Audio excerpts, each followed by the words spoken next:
આરક્ષણથી વંચિત નથી. જેની વસ્તી 10% છે એને પણ અત્યારે ઈડબ્લ્યુએસ આરક્ષણ 10% મળી રહ્યું છે. જો વસ્તી ગણતરી કરવામાં આવે, બિહારમાં જે વસ્તી ગણતરી થઈ તો તેમાં આંકડો 60%નો આવ્યો છે કે 60% ઓબી સમાજ છે. તો ગુજરાતમાં પણ વસ્તી ગણતરી કરવામાં આવે તો આજે ગુજરાતનો ઓબી સમાજ વર્ગ 60+ થાય તો એક તો 56 વર્ષ પછી એને આરક્ષણનો લાભ મળ્યો, એ પણ 47% લેખે. અને આજે પણ 47% લેખે ભરતીઓ થતી નથી. ગૌણ સેવા આયોગ પસંદગીની જે મૌખિક ઇન્ટરવ્યૂ લેવામાં આવે છે તેની પણ સિલેક્શન કમિટીમાં માત્ર સવર્ણ સમાજને બેસાડવામાં આવે છે. ત્યાં એક પણ ઓબી સમાજ, એસસી એસટી સમાજનો વ્યક્તિ પણ નથી હોતો. એટલે અમને એવું થાય છે કે મૌખિક ઇન્ટરવ્યૂ પણ જે લેવામાં આવે છે ખરેખર પારદર્શી નથી.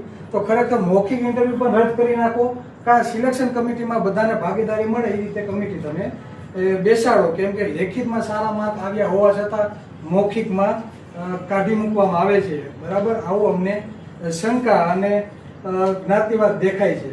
તો અમે સરકારશ્રીને રજૂઆત કરવા માંગીએ છીએ કે જે સમાજની જેટલી વસ્તી હોય એ પ્રમાણે આરક્ષણ આપવામાં આવે. તો ઓબી સમાજની જો વસ્તી ગણતરી થાય અને એની વસ્તી પ્રમાણે તેને આરક્ષણ આપવામાં આવે, આ અમારી માંગ છે. અને બીજું, દરેક ક્ષેત્રમાં જે પ્રમાણે વસ્તી હોય એ પ્રમાણે બજેટ ફાળવવામાં આવે. આજે બિન અનામત વર્ગને સરકાર દ્વારા અત્યાર સુધીમાં 2000 કરોડની ફાળવણી કરવામાં આવી છે. તો ખરેખર સરકારને તો જે સમાજ પછાત રહી ગયો છે તે પછાત સમાજને અન્યની હરોળમાં એક સમાન અવસર મળે તે હરોળમાં આવે તેવો પ્રયત્ન સરકારે પહેલા કરવો જોઈએ. તો આજે ઓબીસી એસસી એસટી સમાજ માટે કેટલું બજેટ ફાળવવામાં આવે તો કે નહીં, આંકડા જો તો 250 કે 300 કરોડ રૂપિયાનું કદાચ બજેટ હશે આ 85% સમાજને. જ્યારે આ 2-3 વર્ષમાં 2000 કરોડ ઉપર ઈડબ્લ્યુએસ નિગમને ફાળવવામાં આવ્યા છે. બરાબર, તે સિવાય રાજકીય રીતે પણ અન્યાય થાય છે. આજે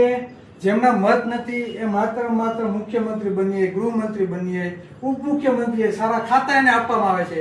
જ્યારે કોઈ માલધારી સમાજમાંથી નહીં, પ્રજાપતિ સમાજમાંથી નહીં, દેવી પૂજક સમાજમાંથી નહીં, એસસી એસટી કે કોઈ ઠાકોર સમાજમાંથી પણ સૌથી વધારે વસ્તી કે સૌથી વધારે ટેક્સ ચૂકવવામાં આવે છે, છતાં પણ સારા ખાતા પણ આપવામાં આવતા નથી. એટલે આ એક જાતનો જ્ઞાતિવાદ લાગે છે સરકાર સામે. અમુક ચોક્કસ જ્ઞાતિના વિકાસ માટે સરકાર બની હોય ને એવું અત્યારે માલુમ થાય છે. તો અમારી વાત સરકારશ્રી સુધી પહોંચે એવી આપને લેખિત રજૂઆત કરવામાં આવ્યા છે. અને અમારી વાત જો સરકાર નહીં માને તો આગામી 2047ની જે પણ ચૂંટણી આવે તેમાં એને સ્વરાજ્યની ચૂંટણી હોય કે આગળ કોઈ બી, એમાં અમે અમારું પ્રતિનિધિત્વ દાખલ કરવા માટે પ્રયત્ન કરશું.